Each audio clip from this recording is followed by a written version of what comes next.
last episode, we discussed what I would do with the second trilogy of Sonic the Hedgehog movies.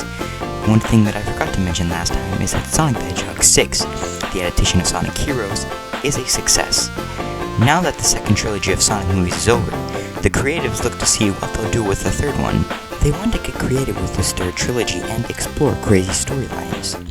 They do know that in order to make these more crazy stories that they want to tell work, they'll have to start the trilogy off with something that is more expected from a Sonic the Hedgehog movie. The plan is that they're going to use Sonic the Hedgehog 7 to set up Sonic the Hedgehog 8 and 9. Sonic the Hedgehog 7 isn't just going to be all about setup, however, as when a movie's entire purpose is to set up other films, you can get disasters like Iron Man 2 and Batman v Superman. Yeah, that's all well and good, but what is Sonic the Hedgehog 7 going to be about? They decide that Sonic 7 is going to be an adaptation of Sonic 06. Yup, Sonic 06. I said that correctly. These absolute mad lads are going to adapt what many would consider one of the worst video games of all time into a movie. There are two reasons why they are going to adapt Sonic 06 into a movie. Reason 1, it's obviously the next main series Sonic game after Sonic Heroes, which the previous movie was based off of. Reason 2, they find the prospect of cleaning up Sonic 06's story and streamlining it to be awesome. Sonic 06 actually has a pretty cool story when you think about it.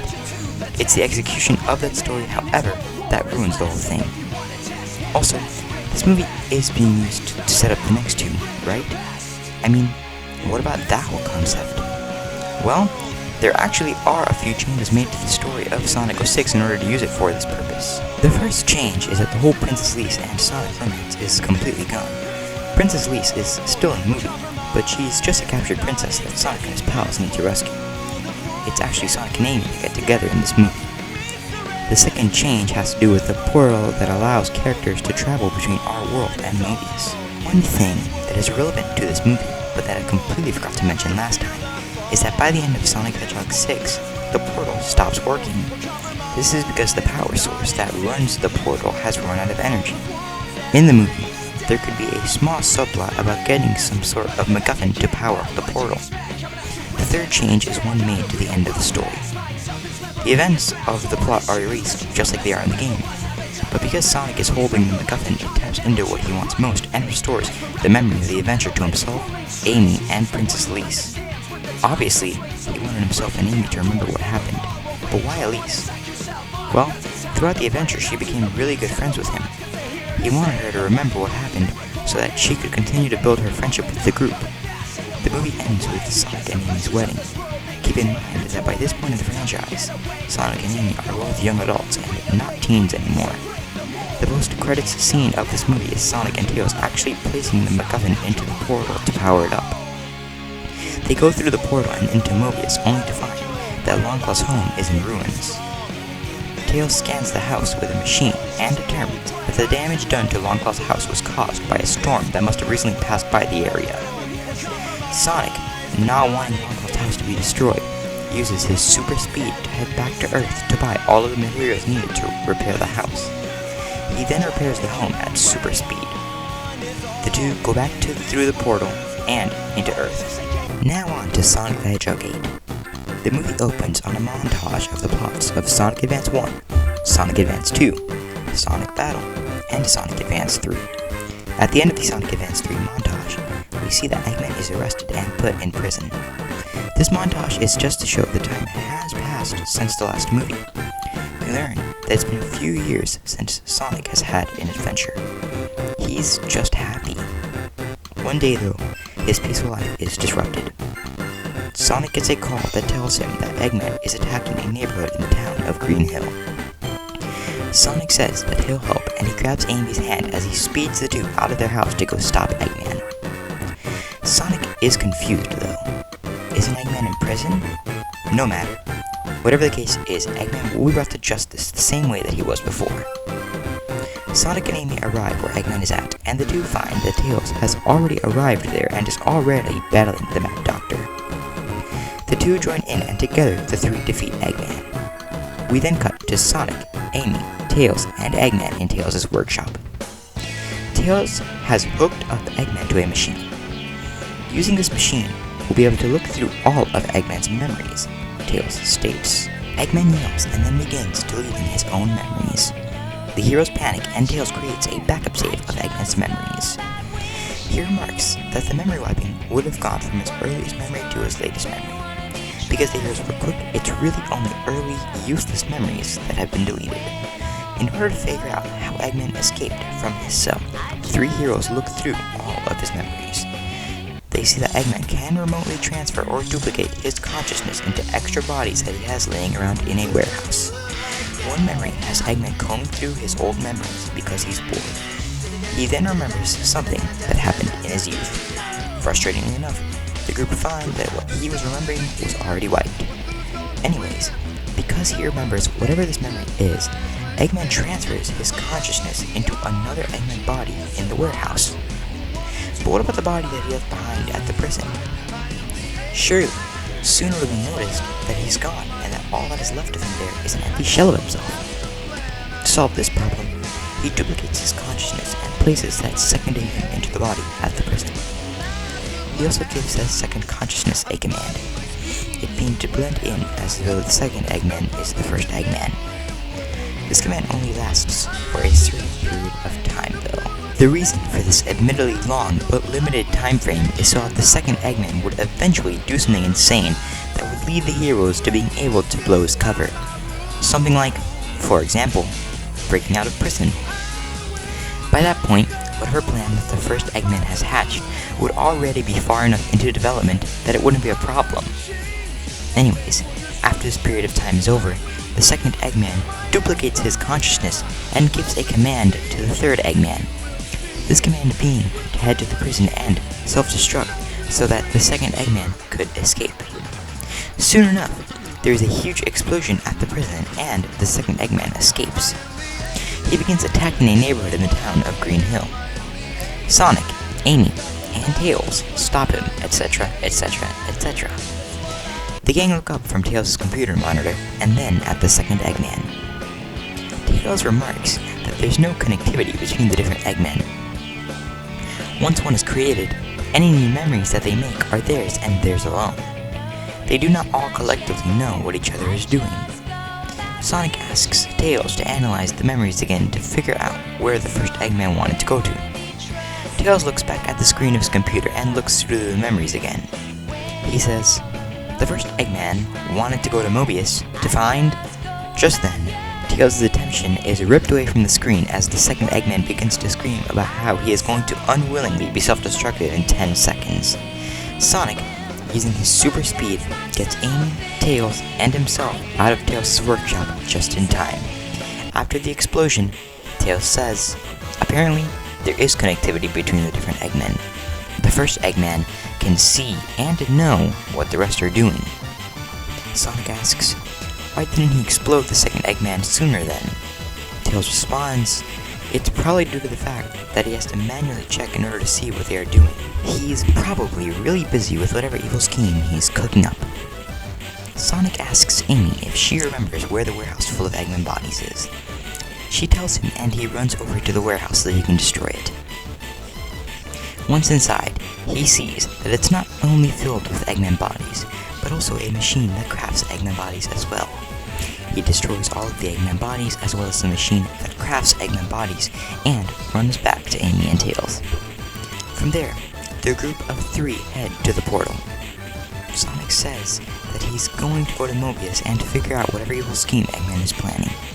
A small part of him doesn't want to go, however. It's the part of him who's enjoyed having a peaceful life. The part of him that doesn't want to go on another crazy adventure where he risks his life. That part of him, though, is a very small part. Sonic the Hedgehog is a hero, and a very good one at that. Tails and Amy tell Sonic that going alone isn't a good idea and that they'll go with him. After all, it is pretty suspicious that Eggman only had the second Eggman blend in from at the prison for a limited time. Eggman probably wants Sonic to go to Mobius and to discover his evil plans. That way, Eggman can finally defeat Sonic. It may not seem like it makes sense, but it does.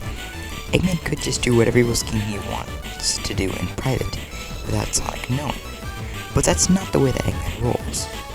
He wants to best Sonic, to truly defeat him. With the group of three having decided to go together, they jump through the portal and into Mobius. For like 20 minutes, we see the group of 3 travel through many locations.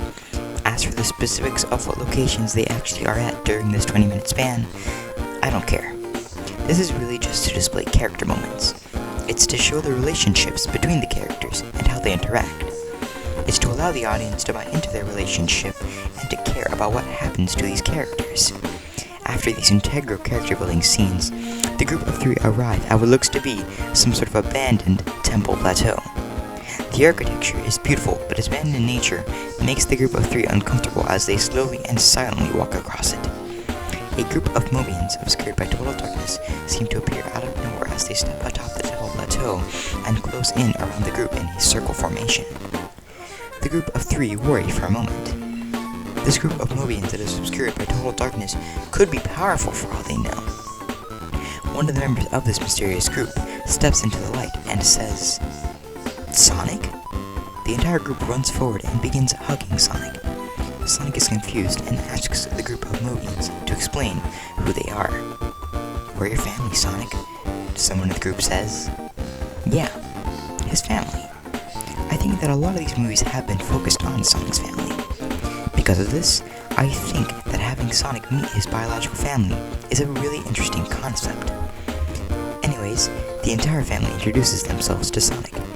There is his father, Jules, and his mother, Queen Bernadette Alina. There is also his siblings Manic and Sonia, as well as his uncle Chuck. Sonic is super happy at the prospect of having found his biological parents. He loves Longclaw, Donut Lord, and Pretzel Lady, but to find his actual blood relatives is insane. After they introduce themselves, Sonic introduces Tails and Amy to them. After this, Sonic asks his newly found parents to tell them everything that's happened to them. They tell him that long ago, Jules, Bernadette, and Chuck were just normal hedgehogs that lived on Earth. One day, a young teen grabbed the 3 normal hedgehogs and began experimenting on them. A couple of days later, the teen came home to find that the hedgehogs had left. The reason why is that due to the experiments that the boy had done on the hedgehogs, they had mutated into the type of hedgehogs that look like Mobians. Jules, Bernadette, and Chuck didn't know what they were going to do. They couldn't fit in with the other normal animals anymore. One night, a ring appeared in front of them, and out of that ring came Longclaw, who wanted to explore Earth for the first time. Longclaw took the 3 hedgehogs into Mobius and became a friend of theirs. Soon enough, Bernadette's leadership skills allowed her to lead a group of people and become their queen. After a while, she had a kingdom that she co-ruled with her husband Jules. After a couple of years, Jules and Bernadette had 3 children, Sonic, Manic, and Sonia. Soon, it became obvious that Sonic was different. His family learned that he had super speed. One day, the Oracle of Delphi told Bernadette and Jules about a prophecy that stated that soon the kingdom would be attacked by an army whose leader specifically wanted Sonic because of his speed. Not wanting Sonic to get captured, his parents asked Chuck if he could take Sonic far away and live with him until whatever war was waged upon the kingdom was over with. Chuck agrees to this and travels off far away from the kingdom with Sonic. Soon, Chuck thinks to himself that Sonic would probably be better hidden if he was with Longclaw, who has no biological relation with the hedgehog. Because of the fact that Chuck is family with Sonic and Longclaw is not, chances are that anyone looking for Sonic would have a harder time figuring out that the hedgehog was with a family friend than with an actual relative. So, Chuck gives Sonic to Longclaw and proceeds to head back to the kingdom to help out with the war that is being waged on it. This war lasts many years, and by the time it's over and Sonic's family wins, the entire kingdom is in ruins. As Sonic's parents begin spearheading the reconstruction of the kingdom, Uncle Chuck makes the trip back to Longclaw's home to retrieve Sonic. This happens after Sonic the Hedgehog 6, which is the adaptation of Sonic Heroes. As we established, by the end of that movie the portal stops working, so when Chuck gets there, all that he finds is an empty portal set and a destroyed house.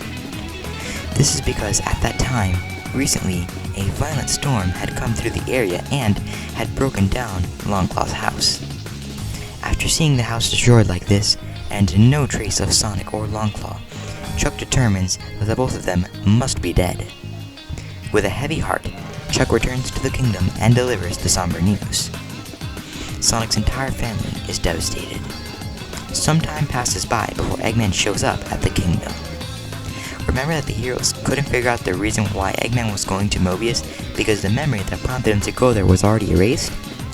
They now learn that the reason that Eggman went to Mobius was to find Sonic's biological family and use the quills from that family to power massive weapons to take over Mobius.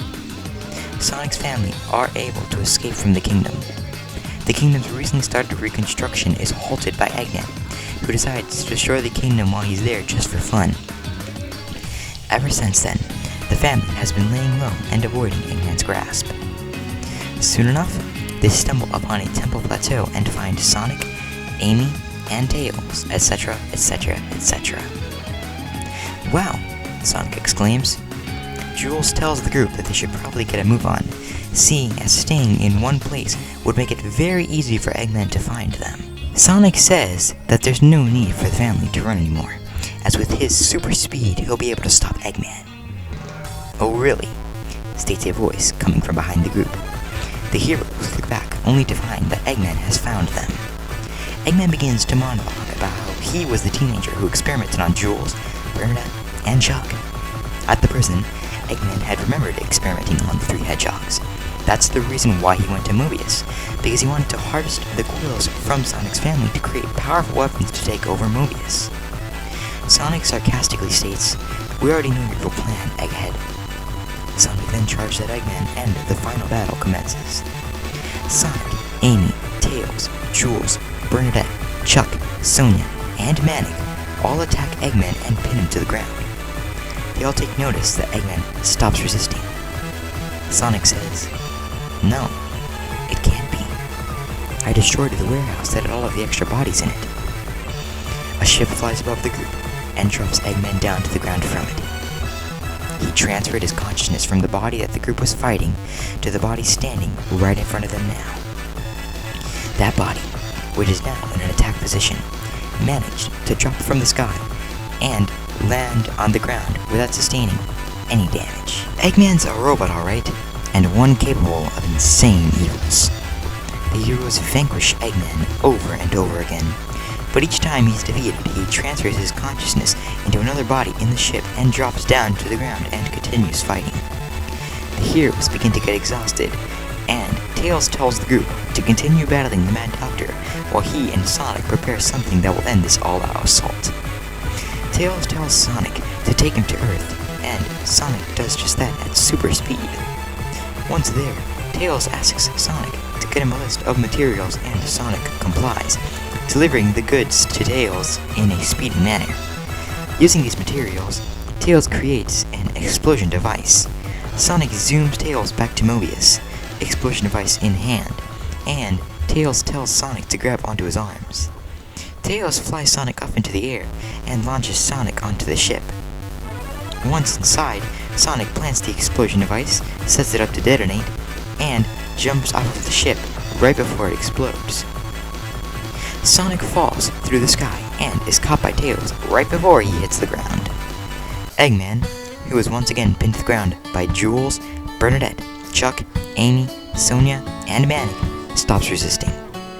"What happened?" Sonic asks. "He's most likely transferred his consciousness into a body that he has in the kingdom," Tails responds. Sonic declares that he'll catch Eggman, restore the kingdom, and save Mobius. "We'll need to get to the kingdom first, though," Bernadette states. Sonic smirks his iconic Nike swoosh smirk, and the movie fades to black as the credits roll. Anyways, I hope that you guys enjoyed the movie pitches. I also want it to be known that Brightside Ian's video, pitching the Sonic sequel, was an inspiration for the lore of Sonic's family and Eggman's evil scheme. The link to that video will be in the description. I hope that you guys will tune in next time for episode 5 of S.T.H.M.I, where we'll explore the 9th Sonic the Hedgehog movie.